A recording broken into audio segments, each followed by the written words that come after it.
बहुत समय पहले की बात है। एक विशाल समृद्ध राज्य था, भारतवर्ष। इस राज्य की अपनी अनूठी परंपराएं, ज्ञान और व्यापारिक कौशल था।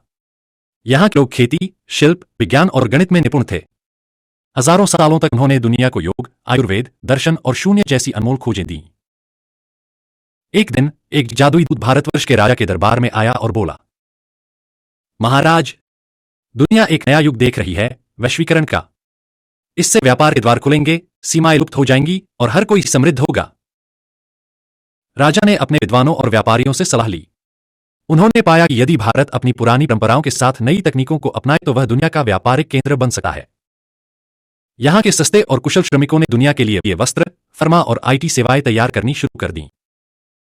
डिजिटल क्रांति आई और भारत दुनिया का बैकफेस बन गया। फिर मोबाइल पेमेंट, यूपीआई और स्टार्टअप बूम ने इसे एक तकनीकी महाशक्ति बना दिया। भारतीय सॉफ्टवेयर इंजीनियरों ने अमेरिका और यूरोप की कंपनियों को डिजिटल रूप से आगे बढ़ाया। दूसरे महाद्वीपों के राजा और व्यापारी यह देखकर हैरान थे। भारत तो हमारा ग्राहक बनने वाला था, लेकिन अब यह हमारा प्रतिस्पर्धी बन रहा है। अमेरिका और यूरोप की कंपनियां भारतीय आईटी इंजीनियरों और डॉक्टरों पर निर्भर होने लगीं। चीन की मैन्युफैक्चरिंग को चुनौती देने के लिए भारत एक नया केंद्र बन गया। भारतीय स्टार्टअप्स ने सिलिकॉन वैली को भी प्रभावित करना शुरू कर दिया। वैश्विक कंपनियों ने भारतीय बाजार में निवेश करना शुरू किया, लेकिन भारतीय व्यापारियों ने खुद की कंपनियां खड़ी कर दी। अब पश्चिमी देश बेचैन हो गए।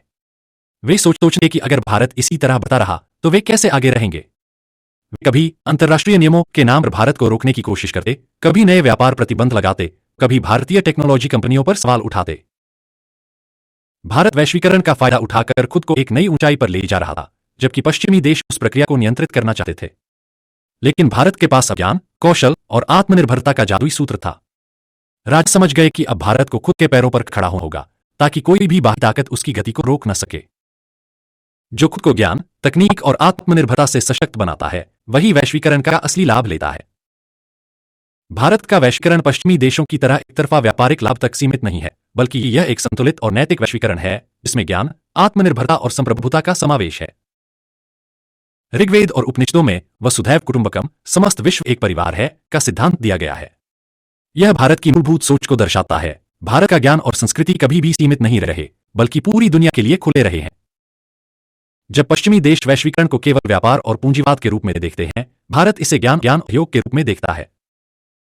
जैसे भारतीय योग और आयुर्वेद को दुनिया में फैलाया गया, वैसे ही अब भारतीय डिजिटल टेक्नोलॉजी, मेडिसिन और स्टार्टअप्स भी अंतर्राष्ट्रीय स्तर पर प्रभाव डाल रहे हैं। महाभारत सिर्फ एक युद्ध नहीं, बल्कि तत्कालीन वैश्वीकरण का एक प्रतिबिंब था। जब अर्जुन युद्ध से पहले भ्रमित होते हैं, तो श्री कृष्ण उन्हें स्वमेव निधनं श्रेयः, अपना कर्तव्य निभाना ही श्रेष्ठ है, का उपदेश देते हैं। भारत को वैश्वीकरण में अपनी पहचान बनाए रखने के लिए आत्मनिर्भर भारत बनना आवश्यक है, न कि सिर्फ पश्चिमी बाजारों पर निर्भर रहना। युद्ध से पहले कृष्ण स्वयं दूत बनकर हस्तिनापुर जाते हैं और शांतिपूर्ण समझौते की कोशिश करते हैं। लेकिन जब हस्तिनापुर अपनी शर्तों पर वैश्वीकरण, युद्ध चाहता है, तो कृष्ण भारतीय मूल्यों के साथ खड़े रहते हैं। भारत आज भी शांतिपूर्ण वैश्वीकरण को प्राथमिकता देता है, लेकिन अगर जरूरत पड़े तो आत्मनिर्भर बनने के लिए तैयार रहता है, जैसे रक्षा, टेक्नोलॉजी और अंतर्राष्ट्रीय व्यापार में। रामायण में जब भगवान राम को वनवास होता है, तो वे वन में स्वावलंबी जीवन जीते हैं।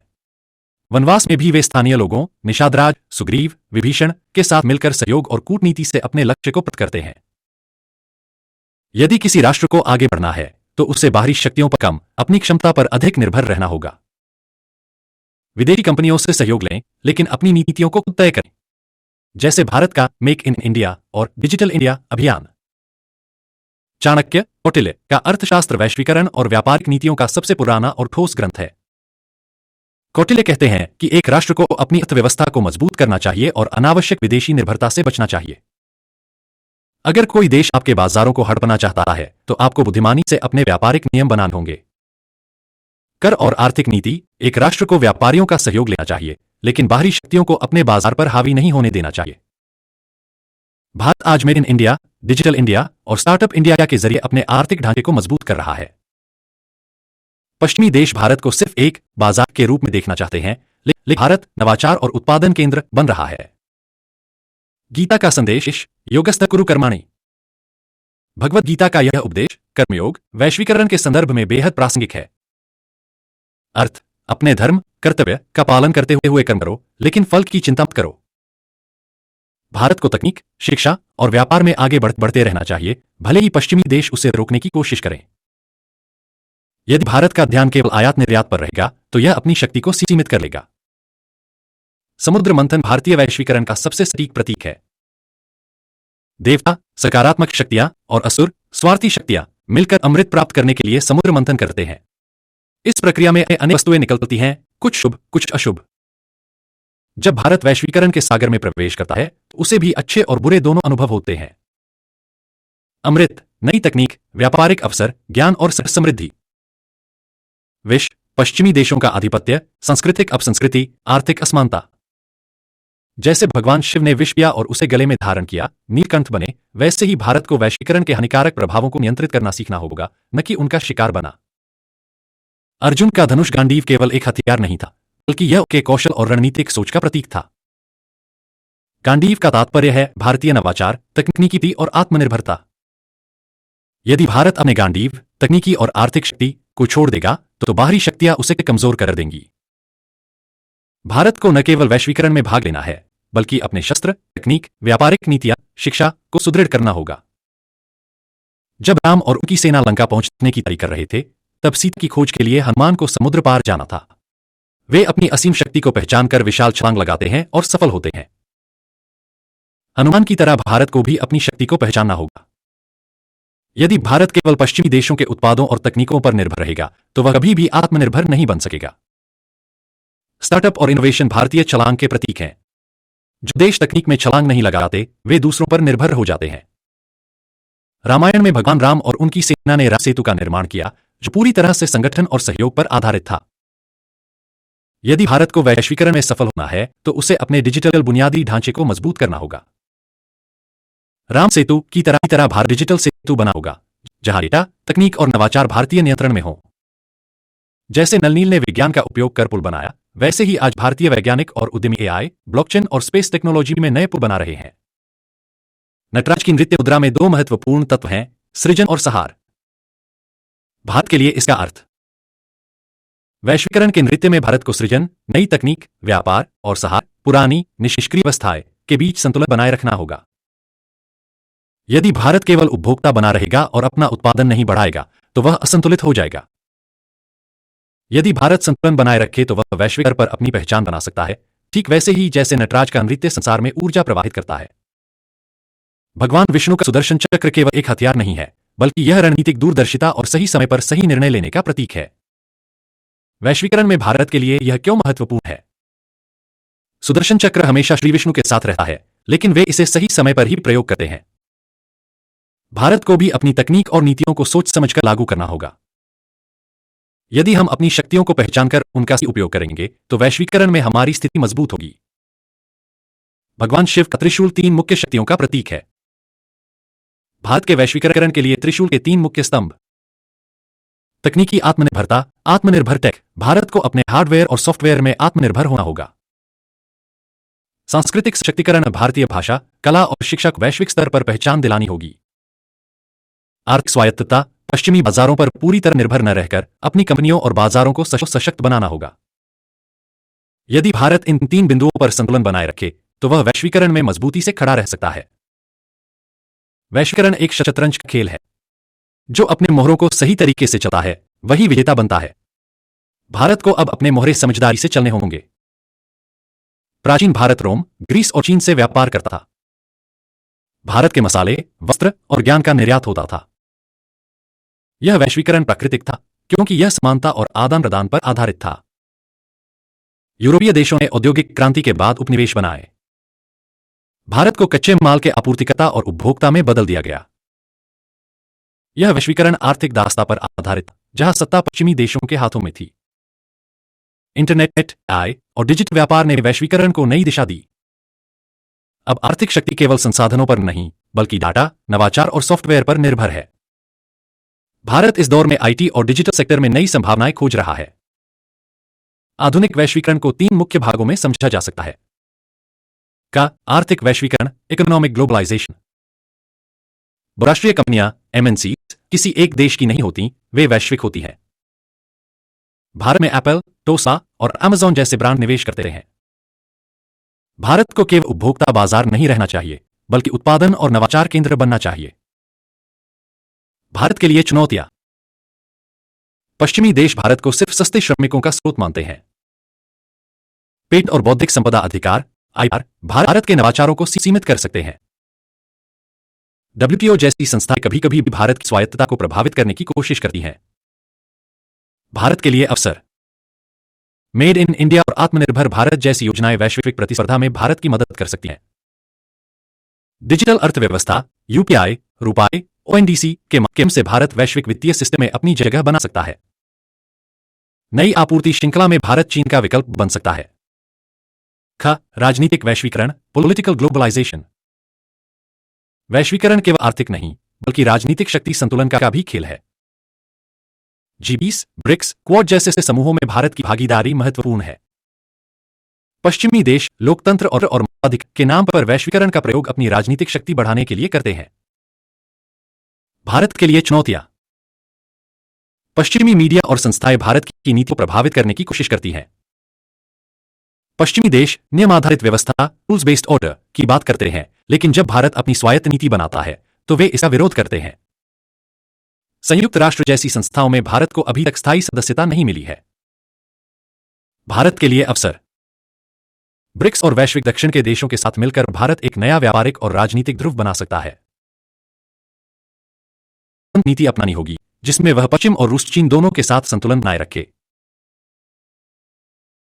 आत्मनिर्भरता से भारत अपनी वैश्विक स्थिति मजबूत कर सकता है। तकनीकी वैश्वीकरण, टेक्नोलॉजिकल ग्लोबलाइजेशन। 21वीं सदी में टेक्नोलॉजी सबसे महत्वपूर्ण क्षेत्र बन चुका है। Data, artificial intelligence, AI, cyber सुरक्षा और ब्लॉकचेन जैसी तकनीकें अब वैश्विक शक्ति संतुलन को प्रभावित कर रही हैं। भारत के लिए चुनौतियां। अमेरिकी और चीनी टेक्नोलॉजी कंपनियां भारतीय डेटा पर नियंत्रण चाहती हैं। सेमीकंडक्टर, चिप निर्माण और 5G में भारत को आत्मनिर्भर बनना होगा। डिजिटल उपनिवेशवाद, डिजिटल कोलोनियलिज्म के खतरे से बचना होगा। भारत के लिए अवसर। डिजिटल इंडिया और इंडिया एआई मिशन से भारत अपने डिजिटल बुनियादी ढांचे को मजबूत कर सकता है। डिजिटल भुगतान प्रणाली, यूपीआई, रुपए, ई-रुपी से भारत वैश्विक वित्तीय प्रणाली में अपनी जगह बना सकता है। चंद्रयान और गगनयान जैसे मिशन भारत को इस टेक्नोलॉजी में अग्रणी बना सकते हैं। भारत को वैश्वीकरण का फायदा उठाने के लिए पूंजीवाद और आत्मनिर्भरता का संतुलन बनाना होगा। पश्चिमी देशों की रणनीति। वे चाहते हैं कि भारत केवल एक उपभोक्ता बना रहे और उनकी कंपनियों को अधिक लाभ मिले। वे भारतीय कंपनियों को विदेशी कंपनियों के अधीन करना चाहते हैं। चीन वैश्वीकरण का प्रयोग सिर्फ अपने फायदे के लिए करता है। उसने अपनी कंपनियों को पहले मजबूत किया और उन्हें वैश्विक स्तर पर भेजा। भारत को अपने स्टार्टअप्स और टेक्नोलॉजी कंपनियों को बढ़ावा देना होगा ताकि वे एनसी से मुकाबला कर सकें। स्मार्ट वैश्वीकरण अपनाना होगा जिसमें भारत केवल बाजार न बने बल्कि नवाचार और उत्पादन के केंद्र बने। डेटा और साइबर सुरक्षा पर नियंत्रण रखना होगा ताकि भारत डिजिटल उपनिवेशवाद से बच सके। अब भारत को केवल वैश्वीकरण का हिस्सा नहीं बनना चाहिए बल्कि इसे भारतीयकरण के रूप में परिवर्तित करना होगा, जहां वैश्विक शक्तियों के खेल में भारत अपनी शर्तों पर आगे बढ़े। भारत को संसाधनों और प्रतिभाओं का उपयोग संयुक्त नवाचार, कोलैबोरेटिव इनोवेशन के लिए करना होगा। कैसे लागू हो सकता है? विभिन्न स्टार्टअप्स, कंपनियां और वैज्ञानिक संस्थाएं मिलकर एक समुद्र मंथन नवाचार मंच, समुद्रा मंथन इनोवेशन हब बना सकती हैं, जहां वे AI, space tech, health tech और हरित ऊर्जा में मिलकर काम करें। सरकार, निजी क्षेत्र और अनुसंधान संस्थानों को मिलाकर एक संयुक्त नवाचार नीति बनानी चाहिए जिससे टेक्नोलॉजी और व्यापार के नए अवसर खुलें। जैसे समुद्र मंथन से विष और अमृत दोनों निकले, वैसे ही नवाचार में भी चुनौतियां और अवसर दोनों होंगे।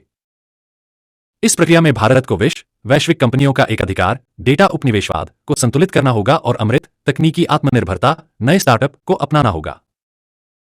भारत को आत्मविश्वास के साथ नए टेक्नोलॉजी क्षेत्रों में छलांग लगानी होगी, बजाय सिर्फ पश्चिमी देशों की नकल करने के।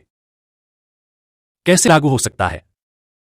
भारतीय कंपनियां मूल, डीप टेक, रिसर्च और AI, quantum computing, space tech, जैव तकनीक जैसी उन्नत तकनीकों में खुद को अग्रणी बना सकती है।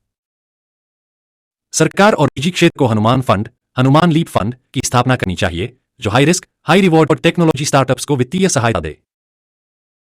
हनुमान को शुरू में अपनी शक्ति का ज्ञान नहीं था, लेकिन जब उन्हें उनकी क्षमता का एहसास हुआ तो वे उनका तक छलांग लगा सके।